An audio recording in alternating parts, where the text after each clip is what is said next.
Hello guys, 21 days ఛాలెంజ్లో ఈరోజు day 11. Morning లేచేసరికి ఫుల్గా రైన్ పడుతుంది. అయినా సరే 21 డేస్ ఛాలెంజ్ బ్రేక్ చేయకూడదని మనం ఈ రైన్లోనే ఎక్సర్సైజ్ కంప్లీట్ చేయడం జరిగింది. డే 10లో మనకు ఒక ఇన్సిడెంట్ జరిగింది. డైలీ మార్నింగ్ రన్నింగ్కి వెళ్తున్నట్టు ఆ రోజు కూడా వెళ్తే రోడ్ సైడ్ మనకు ఒక మొబైల్ దొరికింది. వెంటనే ఆ మొబైల్ ఎవరిదాన్ని చూసి అది స్విచ్ ఆఫ్ చేసి ఉంది. మనం ఆన్ చేయడానికి ట్రై చేసినా అది ఆన్ అవ్వలేదు, ఛార్జింగ్ లేదు. ఛార్జింగ్ పెట్టి ఆన్ చేయడం జరిగింది. ఆన్ చేసిన వెంటనే మిస్డ్ కాల్లో వాళ్ళ మదర్ నెంబర్ ఉంది, దానికి డైల్ చేసి వాళ్ళకి ఇన్ఫర్మేషన్ మొత్తం చెప్పడం జరిగింది. అడ్రస్ మొత్తం చెప్తే వాళ్ళు వెంటనే వితిన్ హాఫ్ అన్ అవర్లో రావడం జరిగింది. అరౌండ్ ఆ మొబైల్ కాస్ట్ 35,000 ఉంటుంది.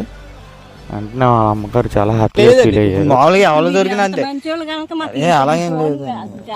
తెలుసండి 30,000 దాడి ఉంటుందండి. అది